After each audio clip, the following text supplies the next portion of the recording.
Hey everyone, welcome back. ये वांगशन fan fiction है the silence of love. ये उसका पार्ट सेकंड है। तो चलिए बिना देरी के शुरू करते हैं। हम लोग विंग को देखते हैं जो कि एक विलेज में नाइट हंटिंग के लिए आया था।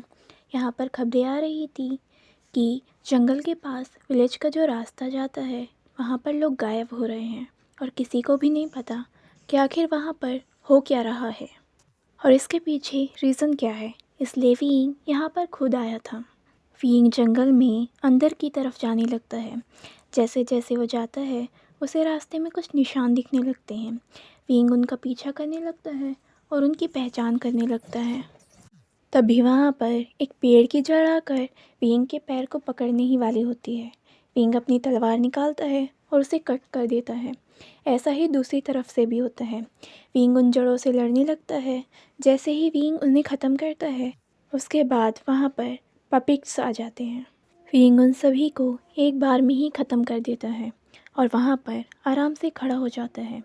उसके बाद वीइंग बोलता है, तुम खुद सामने आते हो या तुम्हें खींच कर लाऊं। तभी वीइंग के पीछे से एक आदमी हंसते हुए आता है, लेकिन साथ में वह हैरान भी होता है।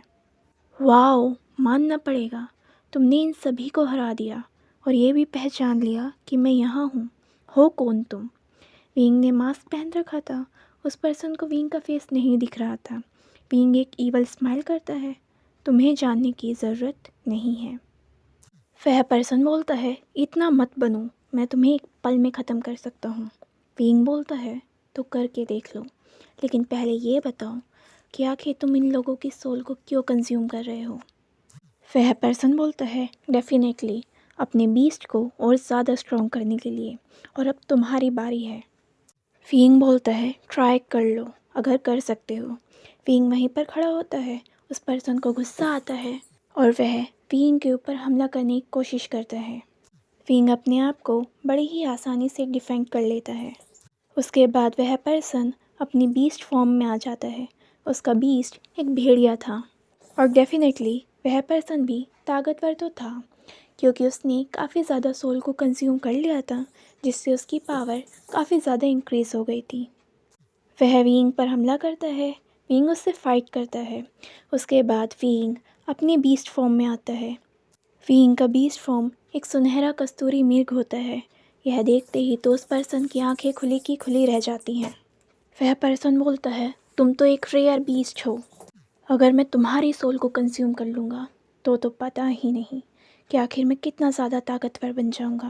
वीइंग बोलता है, बातें कम करो और आकर ट्राई कर लो। वे दोनों आपस में फ़ाइट करते हैं। फ़ाइट के दौरान वो पर्सन काफ़ी ज़्यादा थक जाता है और घायल भी हो जाता है और वीइंग आराम से ऐसे ही रहता है। वह पर्सन बुरी तरह से घायल होकर ज़मीन पर गिरता है और अपने इंसानी रूप में आ जाता है। उसके मुंह से खून आ रहा था। वह वीइंग से पूछता है, आखिर तुम कौन हो? वीइंग बोलता है, मेरा बीस्ट रेयर है लेकिन कमज़ोर नहीं।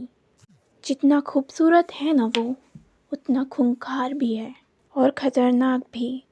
उसके बाद वीइंग अपने फेस से अपने मास्क को उतार देता है और वहीं पर गिरा देता है। वह पर्सन वीइंग का चेहरा देखता है। वीइंग तभी इंसानी रूप में आ गया था जब वह पर्सन ज़मीन पर काफ़ी तेज़ की गिरा था। वीइंग एक ईवल स्माइल करता है और बोलता है, मरने से पहले एक बार हीलिंग पैट्रियार्क को देख लो। और ये कहने के बाद वीइंग उसके सीने में अपनी तलवार मारता है और वह पर्सन वहीं पर मर जाता है और उसके बाद एशिज़ में बदल जाता है। उसके बाद वीइंग वहीं पर गांव में घूमने लगता है। वह रात को डिनर करने के लिए वहाँ पर एक रेस्टोरेंट में जाता है। वह एक टेबल पर बैठता है, अपने लिए फूड मंगाता है और साथ में वाइन भी।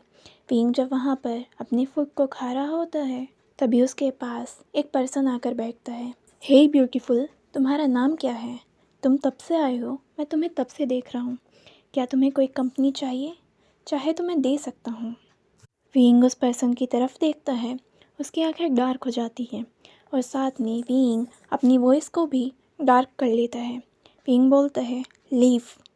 वीइंग को ऐसे देखकर वह पर्सन बुरी तरह से डर जाता है और जल्दी से वहाँ से भाग जाता है। वीइंग सोचता है खाना खाते हुए, सीरियसली शराफत का ज़माना ही नहीं है, कोई शांति से अपना खाना भी नहीं खा सकता।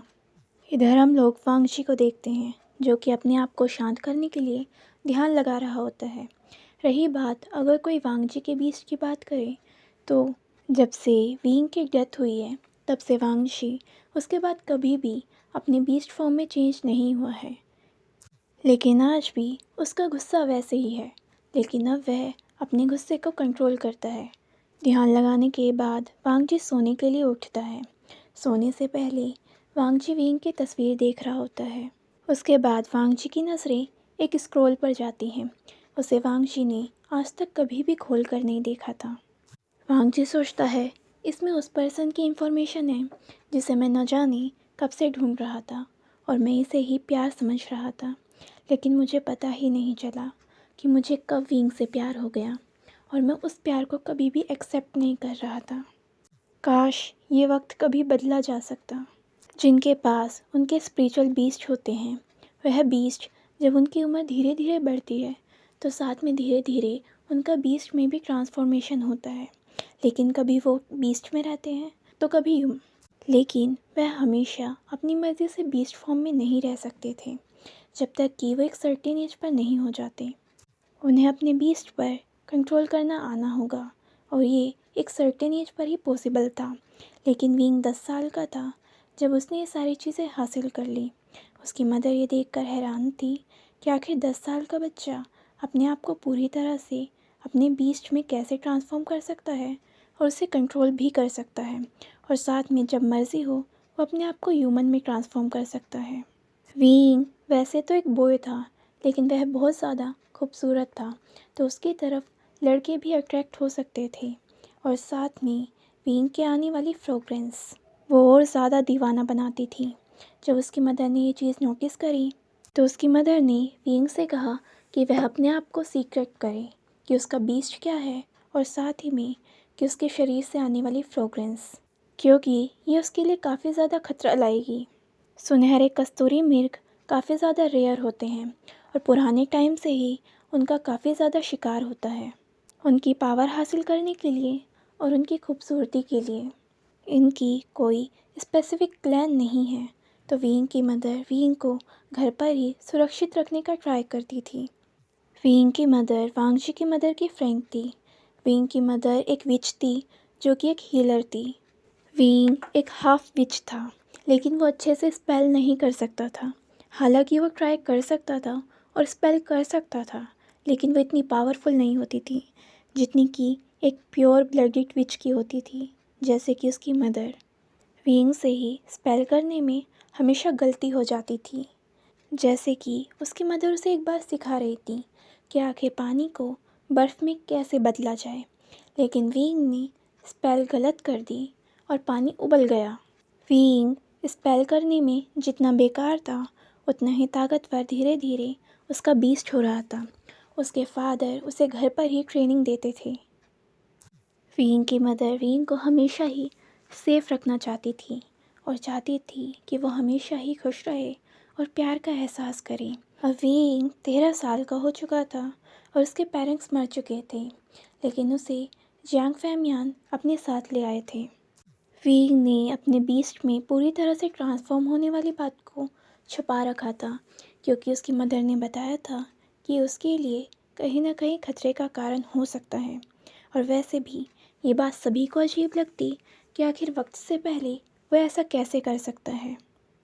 सभी को लगता था कि विंग एक नॉर्मल ह्यूमन है और उसके पास उसकी कोई भी बीस्ट पावर नहीं है और ना ही उसकी मदर की तरह उस पर कोई विच पावर है, क्योंकि जब भी वह अपनी स्पेल करने की कोशिश करता उससे चीज़ें गलत तो हो जाती थी।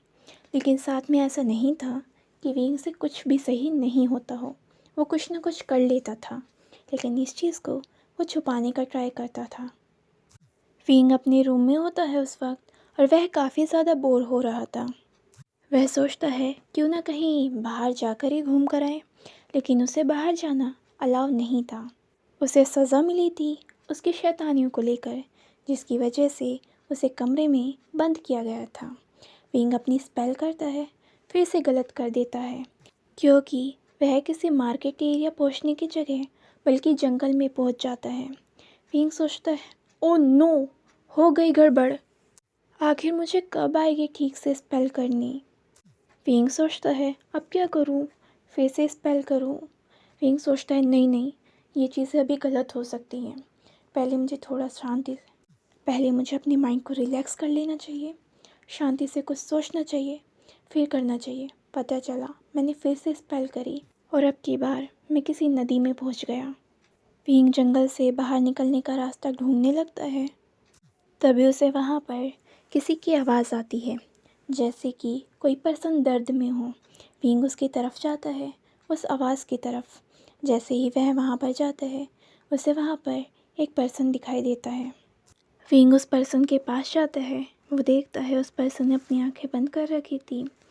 वो घायल था और उसके मुंह से दर्द भरी आवाज़ आ रही थी।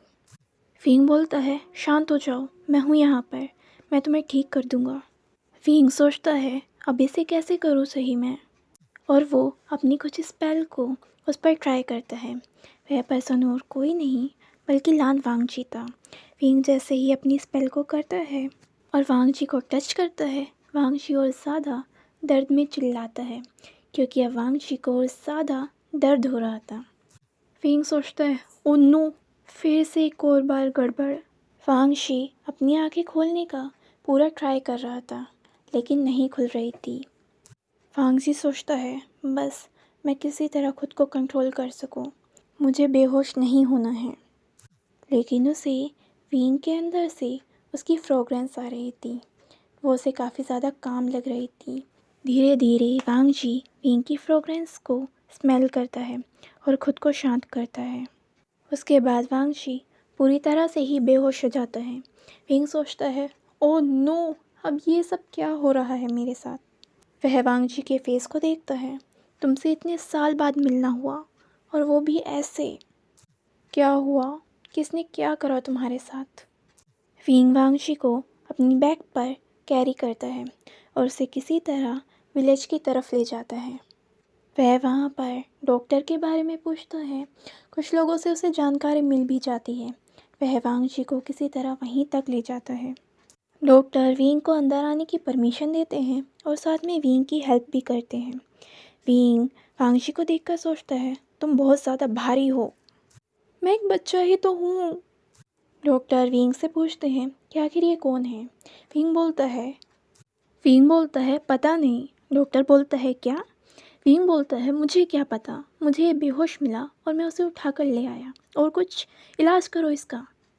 डॉक्टर बोलते हैं इन्हें होश आने में टाइम लग जाएगा, करीब पूरे 1 दिन। विंग सोचता है मैं इतने टाइम तक नहीं रुक सकता, मुझे जाना होगा। अगर किसी ने पकड़ लिया कि मैं वहाँ पर नहीं हूँ तो फिर क्या होगा, मेरी पनिशमेंट डबल हो जाएगी। विंग अपने मनी पाउच को देखता है और किसी तरह उसे डॉक्टर को दे देता है। उसके बाद वह वांगजी की तरफ देखता है और स्माइल करता है।